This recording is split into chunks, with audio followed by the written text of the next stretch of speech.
বেলাল এমন কালার কালা, সুবহানাল্লাহ, এমন কালার কালা, কিন্তু সেই কালার দাম কত? নবীজি জান্নাতে হাঁটতেছেন, জান্নাতে হাঁটতেছেন, পিছনে পায়ের আওয়াজ পাইতেছেন, খড়মের আওয়াজ পাইতেছেন বা জুতার আওয়াজ পাইতেছেন, মনে মনে বলতেছেন এটা তো বেলালের আওয়াজ, কিন্তু জান্নাতে আসবে কোত্থেকে? জান্নাতে আসবে কোত্থেকে? জিব্রাইলকে বললেন, জিব্রাইল আওয়াজ পাইতেছি পিছনে হাঁটার, কার? এটা বেলালের। এটা বেলালের। কেন? আল্লাহ পাক সিস্টেম করে দিছেন, আপনি হাঁটতেছেন, সে দুনিয়া জমিনে হাঁটতেছে, কিন্তু তার আওয়াজ আল্লাহ জান্নাতে আপনার পিছনে পিছনে লাগাইয়ে দিছে। বেলাল। মক্কা বিজয় হয়েছে, মক্কা বিজয়ের পরে নবীজি বলতেছেন, বেলাল কোথায়? এই যে আমি। মই লাগাও। মই লাগাইছে। মই চেনেননি আপনারা? হ্যাঁ, মই, মই লাগাও। বলে কি করব? বেলাল তুই চল।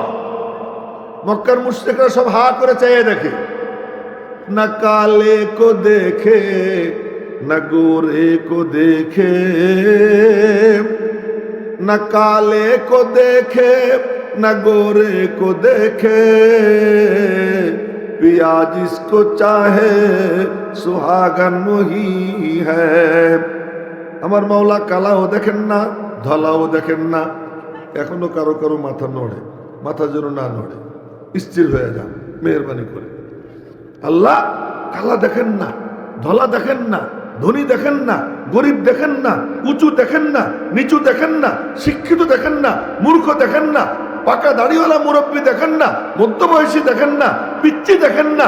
আল্লাহ পাক দেখেন একটা জিনিস, কার দিলের মধ্যে আল্লাহ পাকের মহব্বতের আগুন জ্বলে, সেই আল্লাহর কাছে ভালো। তো বেলাল খানায় কাবার ছাদে চড়ে, মক্কার মুশরিকরা মনে মনে হায় হায়, যে বেলাল রে পায়ে দড়ি দিয়া গলায় গামছা দিয়া মক্কার অলিগলিতে আমরা টানতাম, যার বুকের উপরে গরম পাথর চাপা দিতাম, যারে চাবুক দিয়ে বাইড়িতে বাইড়িতে তার চামড়া উঠে রক্ত বের হইতো, আর সেই বেলাল সে খানায় কাবার ছাদে চড়ে। আল্লাহ কয় দেখ দাম কার? দাম তার যে আল্লাহকে সিনার মধ্যে ভরে। ধরে বলেন না আল্লাহু আকবার। দুই একজনের দেখতেছি মুখ টুক কালা, জান্নাতের বাগানে বসে কারো মুখ কালা হয়। হ্যাঁ, এটা কি জান্নাতের বাগান না? কার কার বিশ্বাস হয় হাত উঁচা করেন। আল্লাহ তুমি হাতগুলা কবুল করো। বিশ্বাস যদি হয় এটা তো মুখেও দেখা যায়। তো জান্নাতের বাগানে এসে কারো মুখ কালা হয়? এই যে একজন দেখতেছি আমার সামনে বসা, বুঝে গেছে মনে হয় যেন কোনো আনন্দ নাই, অথচ জান্নাতের বাগানে আসলে মনটা খুশি হয়। এবং এটা নবীজি বলছেন জান্নাতের বাগান, আর তো কেউ বলে নেই, নবীজি বলছেন। এবং এটা বুখারী শরীফের হাদিস, যে কিতাবকে নবীজি বলছেন আমার কিতাব। সুবহানাল্লাহ কয় না? শব্দের মধ্যে নবীজি বলছেন আমার কিতাব। তো সেই বুখারী শরীফের হাদিস, এটা জান্নাতের বাগান। কে বসে বসে এই চিন্তা করা যায় না? মনে মনে বলা যায় না, ও মালিক দুনিয়াতে জান্নাতের বাগানে বসাইছো, মনে মনে তোমার কাছে দোয়া করতেছি ওখানে নিয়েও জান্নাতের বাগানে বসাইল। এই জন্য এখানে এসে জল্পনা কল্পনা করতে হয়, দুনিয়াতে যখন এখানে আনছো ওখানে নিয়েও কি ওই জায়গা দিয়ে। হ্যাঁ, তো জান্নাতের বাগানে বসে কারো মুখ কালা হয় না, বরং এখানে এসে চিন্তা করে কি করলে জান্নাতে যাব। জান্নাতের প্রেসক্রিপশন কি? বুড়া হোক, জুয়ান হোক, না কথা যেন কেউ না বলে বাবারা, সব নীরব নিস্তব্ধ থাকবে। হ্যাঁ, আর নড়বেনও না। এই দুইটা জিনিস চাই, কথা বললেন না, নড়েন না, আর এই দিকে চাইয়ে থেকে।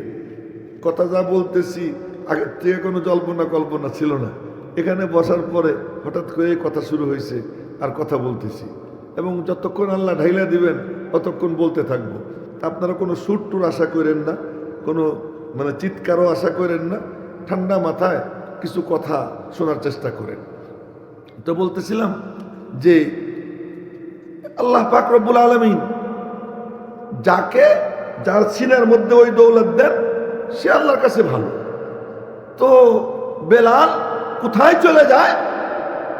জমিনে দাঁড়াইয়ে ডাক দিছে আল্লাহ, মোবাইল লাগাইছে আল্লাহ, আচ্ছা, আল্লাহর সাথে যোগাযোগ করার মোবাইল নম্বর বলবো? বলবো? মনে রাখবেন, 244 বলেন 343। ফজরের নামাজ 2 রাকাত ফরজ, জোহরের নামাজ 4 রাকাত ফরজ, আসরের নামাজ 4 রাকাত ফরজ, মাগরিবের নামাজ 3 রাকাত ফরজ, ঈশার নামাজ 4 রাকাত ফরজ, আর বেতেরের নামাজ 3 রাকাত ওয়াজিব। এখন হয়েছে নি 244 এ যদি কেউ ঠিক মতো পড়ে, যত্ন সহকারে আদায় করে, তো আল্লাহ পাক রব্বুল আলামিনের সঙ্গে তার কানেকশন হয়ে যায়। হ্যাঁ, ফোন আসে টের পায় না, এই কথা কিন্তু ভালো করে শুনতেছে না। ফোন আসে টের পায় না, ফোন নিয়মিত আসে। ইত্তেসালে বেতাকাইয়ুব বেকিয়াস, ইত্তেসালে বেতাকাইয়ুব বেকিয়াস, হস্তে রব্বুন নাসের আবা জানে নাস, सबसे रबते आशनाई है तुझे, दिल में हर एक के रसाई है तुझे। এই বাচ্চারা, তোরাও আমার দিকে চাইয়ে থাক, কথা কইস না। তোদের সম্পর্কেও হাদিস শুনাবো, যুবকদের সম্পর্কেও শুনাবো ইনশাআল্লাহ। আবার বুড়াদের কথাও বলবো, না মধ্যবয়সীদের কথাও বলবো। সবার কথা এক একটা করে চেষ্টা করবো ইনশাআল্লাহ, বলতেছি। যদি পরে না পারি এই জন্য ইনশাআল্লাহ বলে নিলাম। হ্যাঁ, তো কি করতেছিলাম জানো?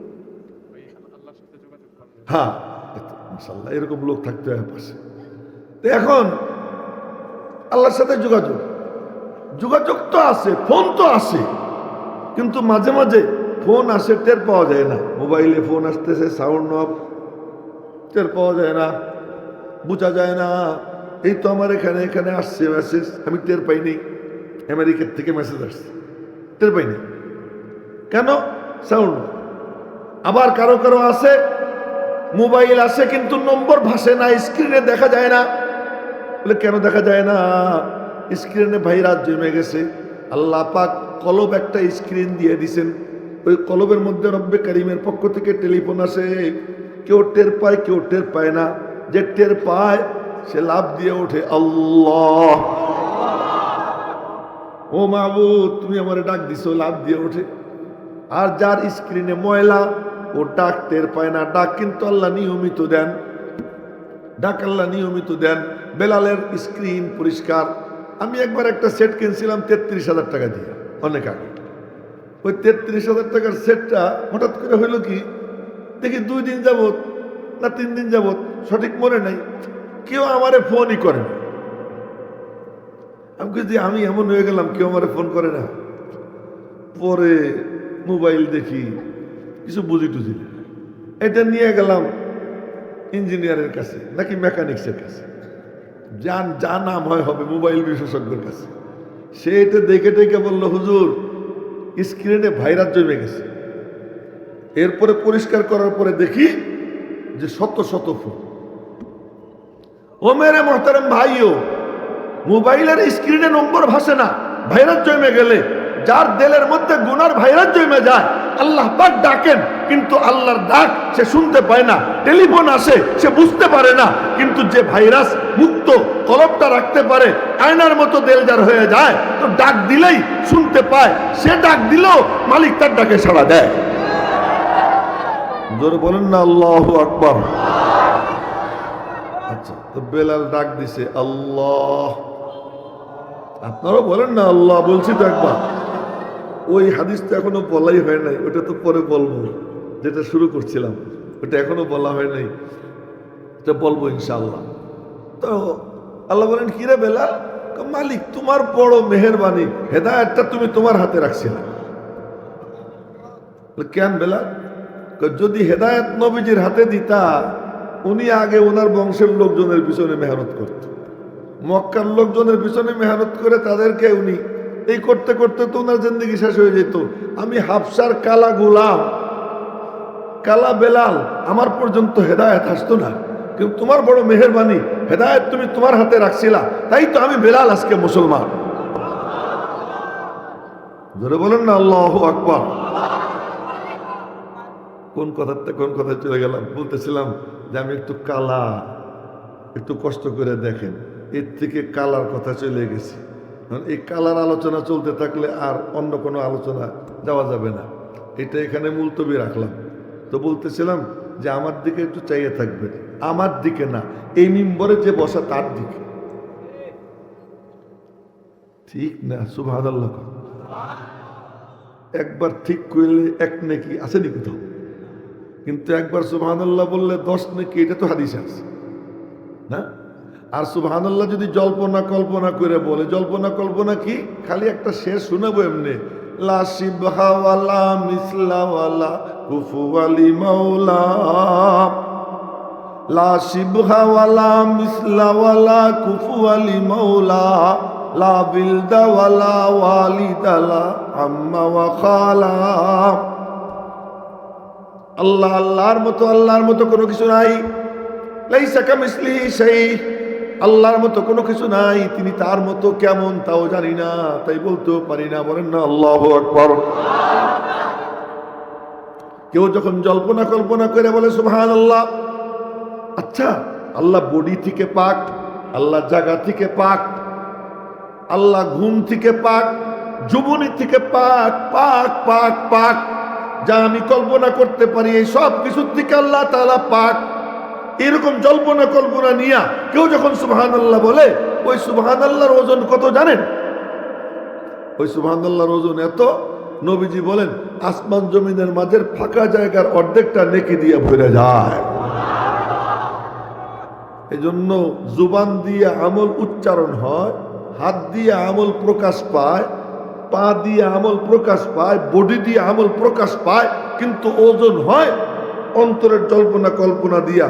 যে যার জল্পনা কল্পনা যত উন্নত, তার আমল তত বেশি ভারী হয়।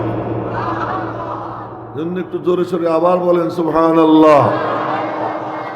যাক, কথা এখন সংক্ষেপ করি, ফিরে আসি যে আপনাদেরকে প্রথম বলবো যে আপনারা এদিক ওদিক তাকাবেন না, স্থির হয়ে। তার কারণ এই যে চেয়ারটা না, এই চেয়ারটা খুব দামি। এখানে উজানির কারি ইব্রাহিম সাহেব রহমতুল্লাহ আলাইহি বসতেন, এখানে হযরত হাফেজ হুজুর বসতেন, এই চেয়ারে পীরজি হুজুর বসতেন, এই চেয়ারে সদস্য হুজুর বসতেন, এই চেয়ারে শাইখুল ইসলাম হুসাইন আহমদ মাদানী রহমতুল্লাহ আলাইহি বসতেন, ফিদায়ে মিল্লাত মাদানী রহমতুল্লাহ আলাইহি বসতেন, এই চেয়ারে হযরত আশরাফ আলী থানভী রহমতুল্লাহ আলাইহি বসতেন, এই চেয়ারে রশিদ আহমদ গঙ্গুই রহমতুল্লাহ আলাইহি বসতেন। আপনারা মনে করেন না এই নামগুলো এমনি এমনি নিতেছি, এর এক এক নাম নিলে কি হয়? ইমামে আজম আবু হানিফার 39 নম্বর ছাত্র আব্দুল্লাহ ইবনে মুবারক রহমতুল্লাহি আলাইহি, উনি বলেন যে এইরকম নাম যখন কোনো মজলিসে উচ্চারণ করা হয়, তো ওই মজলিসের মধ্যে রহমতের বৃষ্টি বর্ষণ হইতে আরম্ভ হয়ে যায়। তার ইব্রাহিম সাহেব রহমতুল্লাহের নাম নিছি। কেমন ছিলেন? নামাজে দাঁড়াইয়া একদিন সবাই দেখতেছে কি 2 হাত সামনের দিকে এরকম দিছে। আল্লাহু আকবার কইতে মনে হয় যেন ভুল হয়ে যেত। এটা কোনো ভুল হবে আল্লাহু আকবার কইলে? তো বলে ফেলেন সবাই আল্লাহু আকবার, আরো জোরে আল্লাহু আকবার। এখন হাত এরকম সামনের দিকে বাড়াইছেন, আবার নামাজ শেষ করছেন। নামাজ শেষ করার পরে সবাই বলে হযরত দেখলাম এরকম যেন কি ধরতে গেলেন। আই নামাজে দাঁড়াইলে আর মনে হয় আর আল্লাহ আমার সামনে গিয়ে দাঁড়িয়ে রয়েছে। যে নামাজে দাঁড়াইলে আমার কাছে মনে হয় আমার আল্লাহ আমার সামনে দাঁড়ানো, তো মনে হয় যেন তাই আল্লাহরে ধরতে গেছিলাম। এমন চিন্তা করেন, এরকম লোক এই চেয়ারে বসতেন, তার নাম নিছি। আবার যার রেফারেন্সে বললাম এই কথাটা, আব্দুল্লাহ ইবনে মুবারক, সুবহানাল্লাহ, এইগুলা কইতে গেলে তার কোনো ওয়াজি হবে না। আব্দুল্লাহ ইবনে মুবারক রহমতুল্লাহ আলাইহি ইমামে আজম আবু হানিফার 39 নম্বর ছাত্র। এই যুবকরা শুনো, যৌবনকালে উনি ফুর্তি করতেন। এই বাচ্চা, তুই পিছনের দিকে তাকাইছিস কেন? আর পিছনের দিকে তাকাবি না, চোখের দিকে। নবীজির ছাত্র কারো বয়স ছিল 5 বছর, কারো বয়স 7 বছর, হযরত আলীর বয়স 8 বছর, আব্দুল্লাহ ইবনে আব্বাসের 7 বছর, মাহমুদ ইবনুর রবির 5 বছর। আমি সব সাহাবীদের নাম নিতেছি। মাহমুদ ইবনুর রবির 5 বছর, হযরত সালমান ফার্সির 250 প্লাস, আল্লাহ আকবার, আগামীকাল বললেন আপনারা। আমি তো সাইদের মতো জোরে কইতে পারতেছি না, এজন্য এরাও কেউ জোরে কয় না। না, সালমান ফার্সির 250+। আবু বকর যখন মুসলমান হয়েছেন তখন ওনার বয়স হলো 38 বছর। কত? 38 বছর। হযরত খাদিজাতুল কুবরা যখন মুসলমান হয়েছেন তখন ওনার বয়স কত? নবীজি বিয়ে করছেন 25 বছর বয়সে, ওনার তখন 40। আর নবীজির যখন 40, ওনার তখন কত হবে? 55। কত? 55। উনি প্রথম বছর। একজন হলো 2 বছরের ছোট, আর একজন হলো 12 বছরের ছোট। হ্যাঁ, শ্বশুর কারোর থেকে বয়সে ছোট হয়। হ্যাঁ, কিন্তু আজীব ব্যাপার, এই যে এই দেখে এই ছেলেটা, তুই নিচের দিকে চাই রয়েছিস কেন? নাকি ঘুমাইস? তাজা হয়ে আসন দিয়ে বসে আমার দিকে চাইয়ে থাক, আর যেন নিচের দিকে চোখ না দেখি। তো আবু বকর নবীজির থেকে 2 বছরের ছোট, কিন্তু আবু বকর কয় কি, আমার খুব মনে চায় আমি শ্বশুর হব, নবীজি আমার জামাই হবে, এটা আমার মনে খুব চায়। তাও কবে বললেন? নবীজি বললেন আমার কাছে 3 জিনিস খুব পছন্দ। কি? হুব্বিবা ইলাইয়া মিনাদ দুনিয়া সালাস, দুনিয়ার 3 জিনিস আমার কাছে মাহবুব। কি কি মাহবুব? নবীজি বললেন আত্তিব, আতর আমার খুব পছন্দ। আতর নবীজির পছন্দ। আল্লাহ কয় আতর যখন তোমার পছন্দ, তোমারই আতর বানাই দিলাম, যাও। 2 নম্বর আত্তাম, খানা আমার খুব পছন্দ। আল্লাহ কয় পছন্দ যখন নাও, খাও, পুরো মক্কার প্রান্তর তোমার জন্য স্বর্ণ বানাইয়ে দিব, তুমি রাজি হয়ে যাও। নবীজি বললেন না না না, আমি নিব না এত স্বর্ণ। মদিনা শরীফ গেছেন, আল্লাহ পাক বলেন দোস্ত খাবার তোমার খুব পছন্দ, কারো কাছে হাত পাতা লাগবে না, উহুদ পাহাড়টা পুরা স্বর্ণ বানাই দেব। সহিহ হাদিস শুনাইতেছি, কোনো গল্প সল্প না। উহুদ পাহাড় 8.5 মাইল লম্বা, কতটা চওড়া, কতটা গভীর, কত কোটি ভরি স্বর্ণ হবে, কত হাজার কোটি ভরি স্বর্ণ হবে, হাজার কোটি না, কত কোটি কোটি ভরি স্বর্ণ হবে আল্লাহ জানে। উহুদ পাহাড়। এই প্রস্তাব যখন দিছে, জিব্রাইল পাশে দাঁড়ানো, জিব্রাইলের দিকে তাকাইছেন, কিরে জিব্রাইল নিবনি? জিব্রাইল শুধু হাত দিয়ে ইশারা করে নিচে হয়ে যান, নিচে হয়ে যান। নবীজি বললেন নবিয়ান আবদা লা নবিয়ান মালিকা, গোলাম নবী থাকতে চাই, বাদশাহ নবী হইতে চাই না। একবেলা খাবো, শুকর আদায় করবো, একবেলা না খেয়ে থাকবো, সবর করবো, গিড়গিড়াইয়া তোমার কাছে কাঁদবো, আমি বাদশাহ নবী হইতে চাই না। আল্লাহ কা আচ্ছা ঠিক আছে, দুনিয়ার সম্পদ নিলে না, এবার আমি তোমার আসলটা দিয়ে দেই। নামাজে দাঁড়াইছেন, এটাও সহিহ বুখারী শরীফের হাদিস। নামাজের মধ্যে সাহাবীরা দেখলেন নবীজি 2 হাত সামনের দিকে বাড়াইছেন, 2 হাত সামনের দিকে বাড়াইছেন, আবার স্থির হয়ে নামাজ শেষ করছেন। নামাজ শেষ করার পরে সাহাবীরা আরজ করলেন ইয়া রাসূলুল্লাহ রাআইনাকা তানাওয়ালতা শাইয়া, দেখলাম কি যেন ধরতে গেলেন। ধরতে গেছিলাম। বলে কি ধরতে গেছিলেন? এই মুরব্বী, আপনি কেন পিছনের দিকে তাকাইছেন?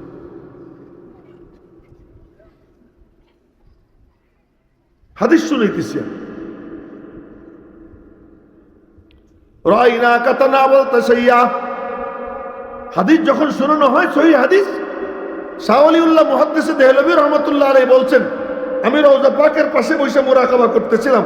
মুরাকাবার মধ্যে আমি দেখলাম যেখানে যেখানে হাদিসের চর্চা হয়, রওজা পাক থেকে ওই মজলিসে নূরের তাজাল্লি পড়ে। সেখানে বসে যদি আমরা গুস্তাখি করি কেমন মারাত্মক হবে বলে। এই জন্য আমি রাগ হয়ে যাই। আর তো সাইদ তো বলেই গেছে যে ঘুম টুম না হইলে মেজাজটা একটু খারাপ থাকে, বলে গেছে না? আমি আগেই বললাম ইয়াসিন রে, ইয়াসিন ও আমার রাস্তা ক্লিয়ার করে দিয়ে গেছে, আমি এখন খেপলেও কেউ রাগ হবে না। তার কারণ সে তো বলেই গেছে যে আমার ঘুমের সংকট আছে। যাই হোক, তো বলতেছি ইয়া রাসূলুল্লাহ দেখলাম কি যেন ধরতে গেছিলেন। ধরতে গেছিলাম বলে কি? আল্লাহ পাক জান্নাত আমার সামনে আইনা হাজির করে দিয়েছিলেন। মুসা আলাইহিস সালাম দোয়া করেন আনজিলা আলাইনাল মান্না ওয়াস সালওয়া, আল্লাহ তুমি মান্না সালওয়া নাজিল করো। ঈসা আলাইহিস সালাম দোয়া করেন আনজিলা আলাইনা মাইদাতাম মিনাস সামা, আসমান থেকে দস্তরখান নাজিল করো। এই জন্য সূরার নাম সূরা মায়েদা। ঈসা আলাইহিস সালাম দোয়া করছেন, আল্লাহ মায়েদা নাজিল করো, দস্তরখান নাজিল করো আসমান থেকে। মুসা আলাইহিস সালাম জান্নাতের খাবার আল্লাহর কাছে চাইছেন, আর আল্লাহ তার দোস্তরে বিনা চাওয়ায় জান্নাত সামনে আইনে হাজির করে দিছেন। ধরে কন্যা আল্লাহু আকবার, হাজির করে দিছেন। ধরতে গেছিলেন, ধরলেন না, না পরে ভাবলাম জান্নাতের ফল জান্নাতে গিয়ে খাবো, ইচ্ছা করে নেই, ইচ্ছা করে নেই। এরপরে বললেন নিবার পারতাম, সুবহানাল্লাহ সুবহানাল্লাহ, কারণ নিবার পারতাম, আর যদি নিতাম, সহিহ বুখারী শরীফের হাদিসের শব্দ শুনাইতেছি, লাউ আখালতু মিনহু উনকুদান, যদি ওখান থেকে একটা ছড়া ছিঁড়ে আমি আনতাম, লা আকালতুম মিনহু মা বাকিয়াতিদ দুনিয়া, তোমরা খাইতে পারতা, আমার উম্মত খাইতে পারতো কিয়ামত পর্যন্ত। এক আঙ্গুরের ছড়া ছিঁড়লে কিয়ামত পর্যন্ত কেমনে খাইতে পারে, এটাও তো একটু বোঝার দরকার না, একটু বোঝার দরকার। এক বুড়া কয় কি ইয়া রাসূলুল্লাহ, জান্নাতে কি আঙ্গুর পাবনি? এগুলো মনে হয় যেন বুড়া, এই যে বয়স হলো 17-18 হবে, মনে হয় যেন 80 বছর 70 বছরের বুড়া, দুই হাঁটু ধরে বইছে, যে এটার মনে হয় হাসপাতালে নেওয়ার দরকার, এটা টাইটও মজবুত হয়ে বইছে। শোন, এক বুড়া নবীজির দরবারে এসে বলে, সব সাহাবীদের ভিড়ের মধ্যে, ইয়া রাসূলুল্লাহ কি জান্নাতে কি আঙ্গুর পাবো না? আচ্ছা, সে জিজ্ঞেস করবে আমি জান্নাতে যাবো কিনা, তাই না? কি কয় জান্নাতে আঙ্গুর পাবো কিনা? মনে মনে বলে আমার জান্নাতে যাবো কিনা ওই প্রশ্নের দরকার নাই, জিজ্ঞেস করি আঙ্গুর পাবো কিনা।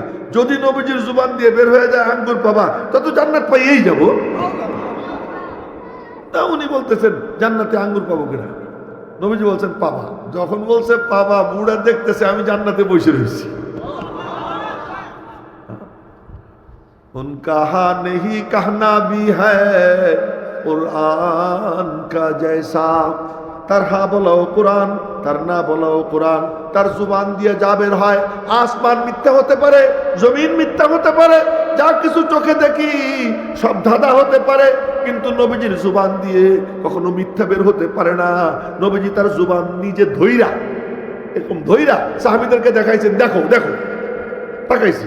এরপরে বললেন লা ইয়াখরুজু মিন লিসানি মুহাম্মদ ইল্লাল হক, মুহাম্মাদের জুবান দিয়ে কেবল সত্যটাই বের হয়। বলেন না সাল্লাল্লাহু আলাইহি ওয়াসাল্লাম। নবীজির নাম আসছে, দুরূদ শরীফ পড়তে ভুলবো না। হ্যাঁ, তো নবীজি বলছেন হ্যাঁ আঙ্গুর পাবা। এবার তো বুড়ার জিভে পানি এসে গেছে। এখন বলে কি ইয়া রাসূলুল্লাহ, আঙ্গুরের ছড়া কত বড় হবে? নবীজি বললেন কত বড় হবে জানতে চাও? বলে হ্যাঁ। তুমি একটা কাক এখানে ছেড়ে দাও, ওই কাক একটানা বিরতিহীন 1 মাস উড়বে।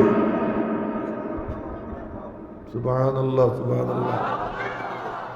কবরের থেকে আওয়াজ আসতেছে, আরো জোরে কোন সুবহানাল্লাহ। একটানা 1 মাস উড়বে, 1 মাস পরে তার উড়া যেখানে শেষ হবে, জান্নাতের একটা আঙ্গুরের ছড়া এত বড় হবে। কাক 1 মাসে কি 3 মাইল উড়বে? 10 মাইল উড়বে? কত হাজার কিলোমিটার উড়বে আল্লাহ ভালো জানে, জানি না। 1 মাস একটা না। মেরে মোহতারাম ভাইও, তো নবীজি বললেন ইচ্ছা করলে আনতে পারতাম, আনি নেই, সিদ্ধান্ত নিছি জান্নাতের ফল জান্নাতে গিয়ে খাবো। খাবার সুযোগ আল্লাহ দিছেন, খান নাই।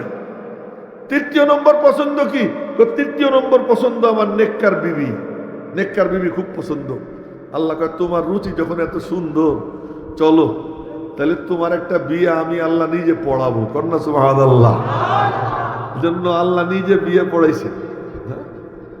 এবং কোরআন শরীফে আল্লাহ বলছেন ফালাম্মা কাদা যাইদুম মিনহা ওয়াতারান যাওয়াজনাকাহা লিকাই লা ইয়াকুনা আলাল মুমিনিনা হারাজুন ফি আজওয়াজি আদিয়াইহিম ইযা কাদাউ মিনহুন্না ওয়াতারা। আল্লাহ বলেন আমি জয়নবকে আমার মাহবুবের সঙ্গে বিয়ে দিয়ে দিলাম। কন্যা সুবহানাল্লাহ। তো বিয়ে দিবেন কে?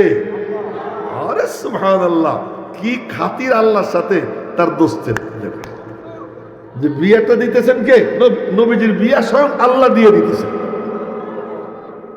জিবরাইল এসে বলে কি, আমি কিন্তু গল্প স্বল্প শুনাইতেছি, গল্প না হাদিস।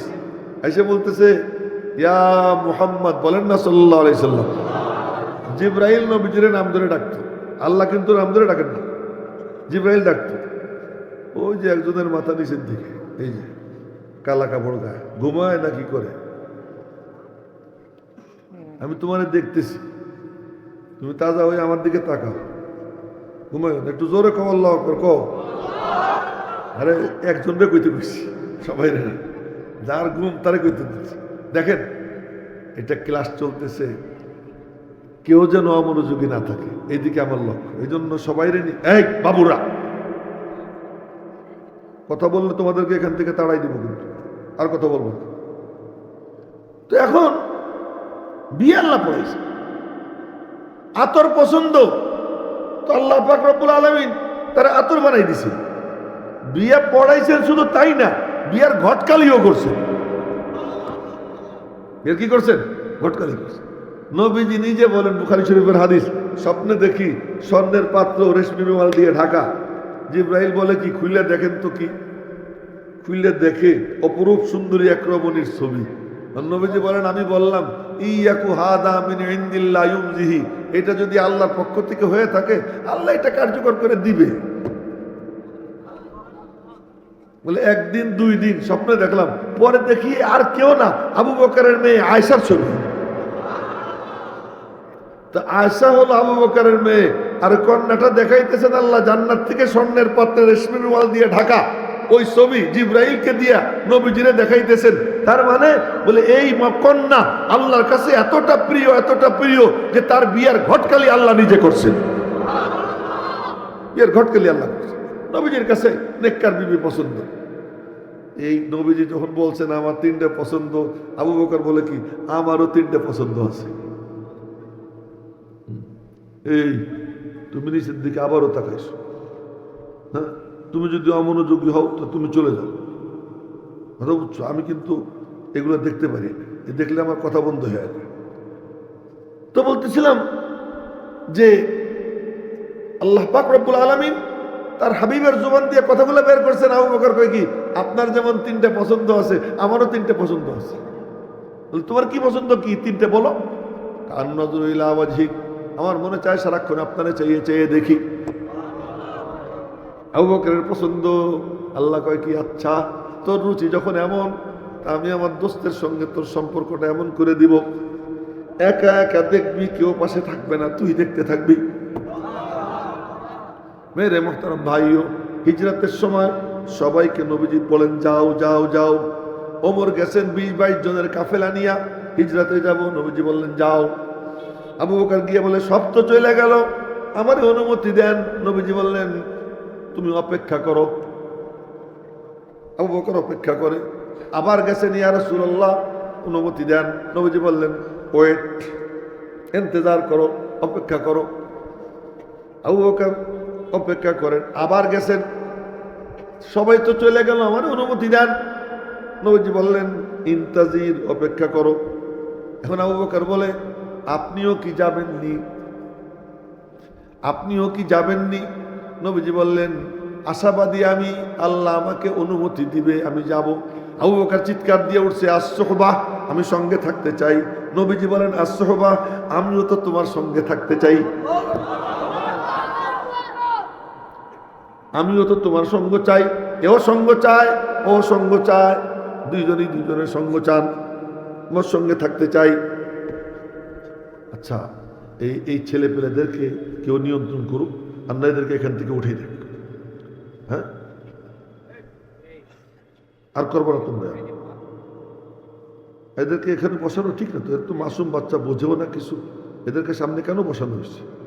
সামনে বসবে যারা বোঝে তারা। তো আবু বকর সিদ্দিক তিনি বললেন আমার খুব পছন্দ আপনারে দেখা। আল্লাহ ব্যবস্থা করে দেয়। হিজরতের সময় গর্তের মধ্যে আর কেউ নাই, আবু বকরের কোলে নবীজি শোয়া। এই ঘটনা অনেক লম্বা, আমি বলতেছি সংক্ষেপে।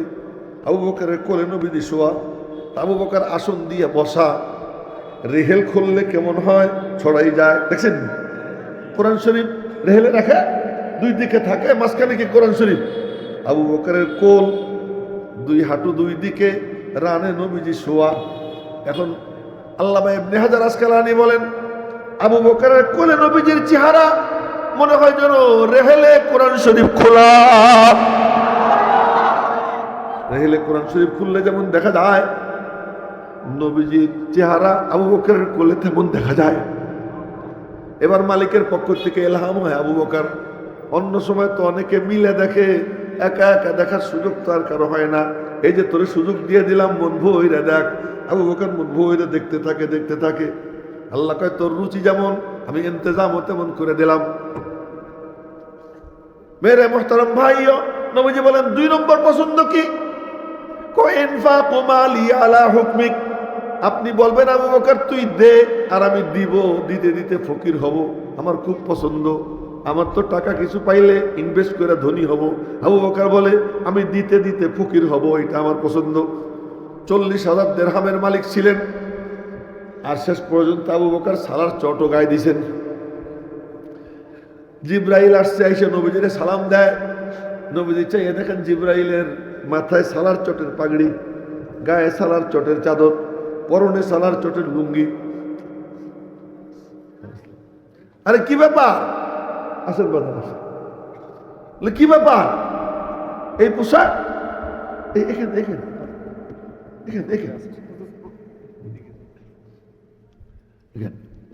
সবাই বলেন না আলহামদুলিল্লাহ।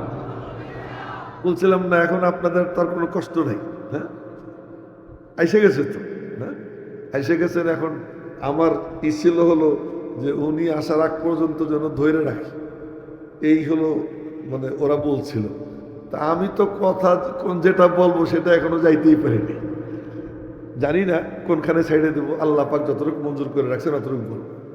তো এবার আবু বকর সিদ্দিক, তার রুচি কি? রুচি যার সুন্দর হয়, মালিকের আচরণ তার সঙ্গে তেমন হয়। আপনি আপনার রুচি ভালো বানান। আর রুচি ভালো হয় কখন? ভালো লোকের সোহবতে গেলে রুচি ভালো হয়, আল্লাহওয়ালার সোহবতে গেলে রুচি ভালো হয়, উলামায়ে কেরামের সোহবতে গেলে রুচি ভালো হয়, কোরআনে কারীমের তিলাওয়াত করলে রুচি ভালো হয়, চাহিদা ভালো হয়, আল্লাহর জিকির করলে তার রুচি ভালো হয়। গান শুনলে রুচি নষ্ট হয়ে যায়, টেলিভিশন দেখলে রুচি নষ্ট হয়ে যায়, চাহিদা নষ্ট হয়ে যায়। আবু বকর সিদ্দিক বলে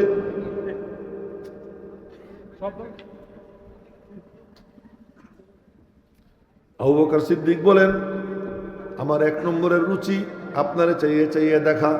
2 নম্বরের রুচি আপনি বলবেন আবু বকর তুমি দাও আর আমি দিতে থাকবো, দিতে দিতে ফকির হব। 3 নম্বরের রুচি কি? আনতাকুনা বিনতি ফি বাইতিক, আমার কন্যা আপনার ঘরে হবে, আপনি আমার জামাই হবেন, আমি আপনার শ্বশুর হব। এটা আমার কাছে খুব পছন্দ। আল্লাহ পাক বলে আবু বকর তুই তো জানিস আমার মাহবুবের ঘরে মাসের পর মাস চুলা জ্বলে না, একটানা 3 দিন 4 দিন না খেয়ে থাকেন, কেবলমাত্র খুরমা খেজুরের উপর দিন গুজরান হয়। একটু পনির মুখে দিলেন, ফজরের নামাজ পড়ে ঘরে আসতেন, নাস্তার কথা বলতেন, নাস্তা আছে নাকি? বিবিরা কেউ বলতেন যে ইয়া রাসূলুল্লাহ ঘরে তো খাবার নাই। নবীজি বলতেন আচ্ছা আমি রোজার নিয়ত করে ফেললাম। এই ঘটনা 1 দিন 2 দিন না, এরকম অগণিত দিন এমন ঘটনা ঘটছে যে আসছেন নাস্তা নাই, রোজার নিয়ত করছেন। মেরে মোহতারাম ভাইও, তো বলার মাকসাদ আল্লাহ পাক বলেন আবু বকর তোর রুচি এত সুন্দর, কেবলমাত্র মনে চায় যে তোর কন্যা আমার মাহবুবের হাতে হাত দিয়ে জান্নাতে যাবে। তাই তো একদিন হযরত ফাতেমা রাদিয়াল্লাহু তাআলা আনহা বলতেছেন আম্মা আপনি মা হতে পারেন কিন্তু আমি জান্নাতের রমণীদের সর্দার। হযরত ফাতেমা বলছেন এই কথা। তো আয়েশা সিদ্দিকা সাংঘাতিক বুদ্ধিমতী ছিলেন। উনি বললেন হ্যাঁ মামুনি তুই তো জান্নাতের রমণীদের সর্দার, কিন্তু বলতো জান্নাতে যাবি কার হাত ধইরা? বলতেছে জান্নাতে যাবি কার হাত ধইরা? আলীর হাত ধইরা। আমি কার হাত ধরে যাব? কত বুঝে আসেন এই কথা? বুঝে আসলে কত আগে জোরে সোরে হইতো আল্লাহু আকবার। জান্নাতের রমণীদের সর্দার তুমি, কিন্তু আলীর হাত ধরে যাবা। আর আমি সাইয়্যিদুল মুরসালিন সাল্লাল্লাহু আলাইহি ওয়াসাল্লাম, সাইয়্যিদুল খালায়েক, সমস্ত মখলুকের সর্দার, আল্লাহর পরে যিনি সেরা, আমি তার হাত ধরে জান্নাতে যাব। এই তো বেশ। তো কথা মেলা দূর চলে গেছে। তো বলতেছিলাম যে আল্লাহ পাক রব্বুল আলামিন নবীজির কাছে কি পছন্দ? আতর খুব পছন্দ। আল্লাহ তারে আতর বানাই দিছে। এই জন্য নবীজি যেখান দিয়ে যাইতেন ওই জায়গা পুরো আতরের ঘেরানে ভরে যেত, পুরো এরিয়াটা। আল্লাহ আল্লাহ, এই জন্য ভালো ভালো আতর লাগানোর অভ্যাস দেখবেন হুজুরদের। আমি এক ঈদের নামাজ পড়ে বাড়ি গেছি, বাড়ির থেকে ফিরতেছি, তো একদিন না 2 দিন পরে তো পদ্মা সেতুর কাছাকাছি একটা মসজিদ আছে, ওই মসজিদে গাড়ি থামাইয়া আসরের নামাজ পড়তে গেছি। তো গিয়ে দেখি ইমাম সাহেব পানির মেশিন ছাড়তেছে, মুসল্লিদের জন্য নামাজের ইন্তজাম করতেছে। দেখে আমার খুব মায়া লাগলো। আমি বললাম যে এই টাইমে সবাই ফুর্তি করতেছে আর আপনি এই কামে ব্যস্ত। এর নামই হলো ওলামা একরাম, এর নামই হলো আইম্মায়ে মাসাজিদ। তো মনে খুব কি লাগলো। আমার কয় কি হুজুর, আপনি যখনই আসবেন আমার এখানে নামাজ পড়েন। আমি যে আপনার উজুর পরে আপনার হাত গামছা দেই হাত মুখ মোছার জন্য, ওই গামছায় অনেকদিন পর্যন্ত আপনার হাতের আতরের ঘ্রাণ পাই। এটা আমার বলার পরে আমার পকেটে তখন কসকসা ঈদের নতুন টাকা ছিল, 100 টাকার নোটের বান্ডিল দিয়েছিলাম বাচ্চা কাচ্চাদেরকে দেওয়ার জন্য। ওখান থেকে 5 খান নোট বের করে ওই হুজুরে আমি দিলাম। এই শুনেলাম আতরটা পছন্দ, এমনকি স্প্রে করে সেন্ট মারে। আরে বলো এ কি গুড়ার দিন মারো, এর মধ্যে অ্যালকোহল ট্যালকোহল কত কিছু দেওয়া। আতর এত সুন্দর সুন্দর আতর আছে, আমার কাছে কেউ গেলে দেখবে যে আমার আতরের জন্য আলাদা একটা আলমারি লাগবে। এত পদের আতর আমার কাছে আসে, আতর ব্যবহার করে। নবীজি আতর পছন্দ করতেন। তো নবীজি আসছিলেন, আবু বকর সিদ্দিক বের হয়েই, আরে নবীজি আসছিলেন কেন? 2টা আলামত, একটা কি আতরের ঘ্রাণ, আর একটা হলো পুরা এলাকা নুরানি, পুরা এলাকা নুরানি। ওই আভা আবু বকরের চোখে দেখে ফেলছে, অন্তর চোখ দিয়া। ওমর বের হয়েছেন, উনিও নামাজের সময় নবীজির পিছনে 2 জন, একেবারে ওইখানে আর কেউ দাঁড়াইতো না। ওই 2টা আসন তাদের জন্য বরাদ্দ, সব সাহাবীর জানা ছিল, তারা ওখানে কেউ দাঁড়াইতেন না। উমরা 2 জন এসে দাঁড়াইতেন। নামাজের শেষে নবীজি একান্তে ডাক দিয়েছেন, আবু বকর এত আস্তে পড়েন কেন? আবু বকর কয় কি, যারে শুনাইতে চাই উনি তো আরো আস্তে পড়লে শোনে, জোরে পড়ার দরকারটা কি?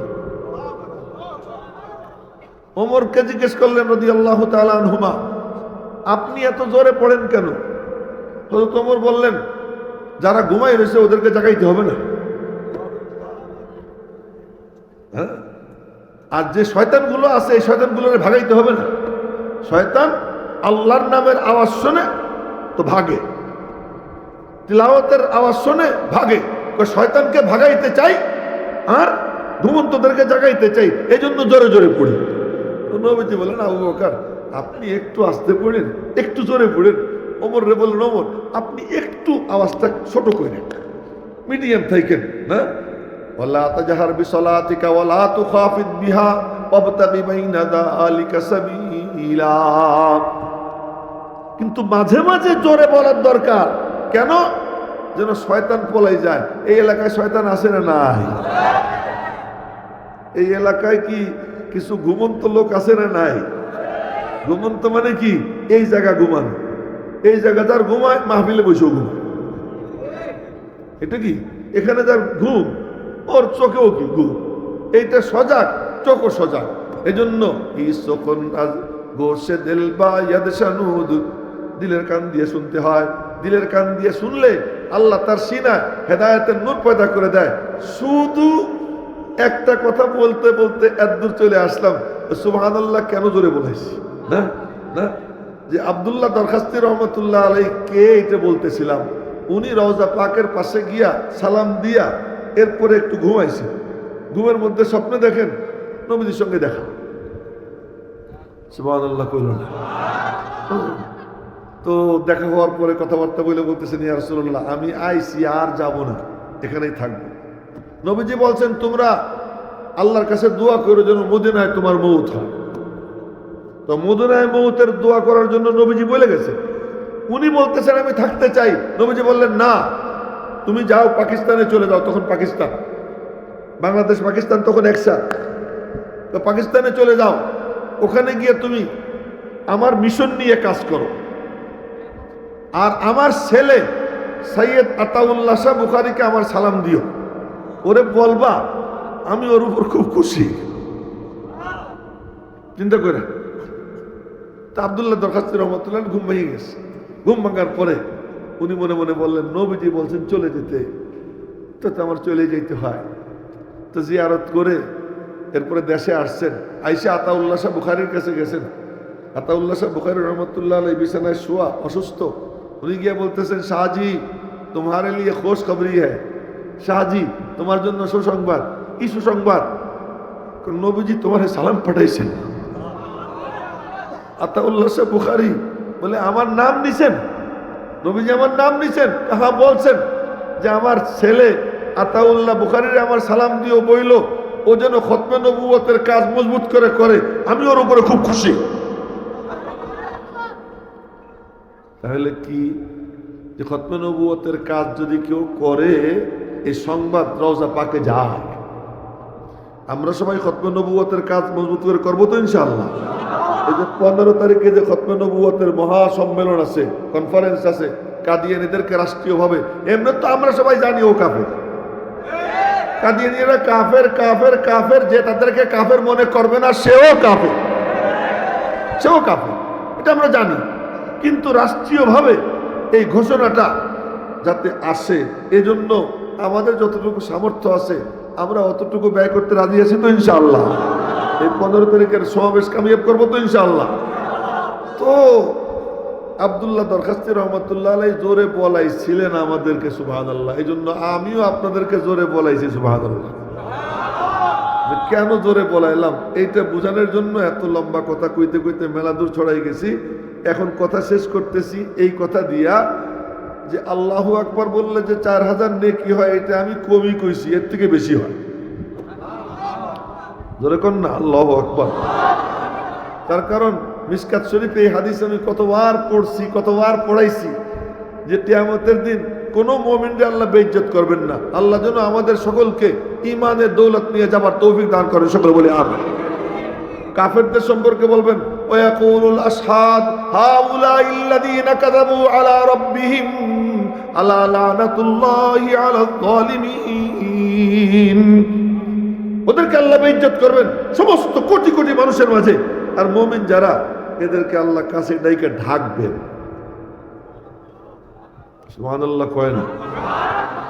ঢাকবেন, ঢাইকা এরপরে আমলনামা মেলে ধরবেন, এইগুলো করিস নাই?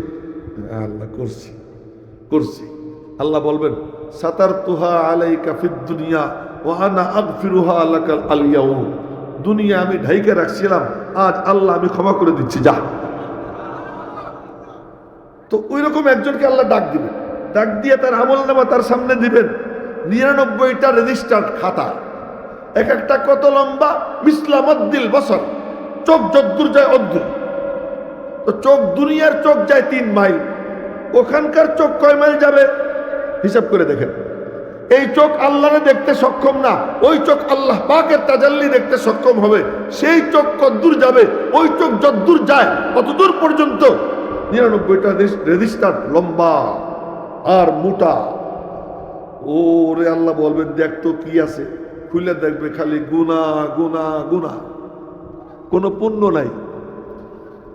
তো মনে মনে ভয় পাবে। আল্লাহ পাক বলবেন, বালা ইন্না লাকা ইনদি হাসানাতান, হে বান্দা তোর একটা পুণ্য আমার কাছে আছে, একটা নেকি আমার কাছে আছে।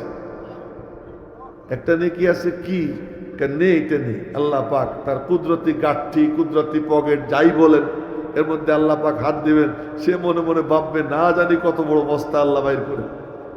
দেখবে কি এতটুকু একটু কাগজ, এই টিস্যু একটু সিঁড়ি, সমস্যা নেই, এটা তো সিঁড়ার পর্যায়ে চলে এসেছে।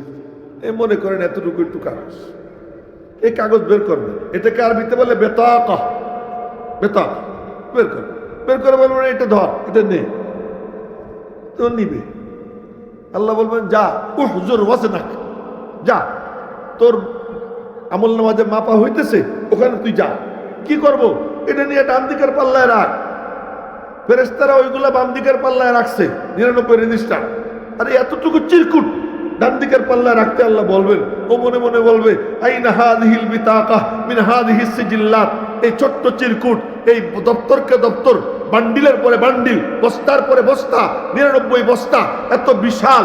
এর তুলনায় এটা কি হবে? ওতে দেখে লেখা আশহাদু আল্লা ইলাহা ইল্লাল্লাহ, বলেন আশহাদু আল্লা ইলাহা ইল্লাল্লাহ ওয়া আশহাদু আন্না মুহাম্মাদান আবদুহু ওয়া রাসূলুহু। এটা রাখবে।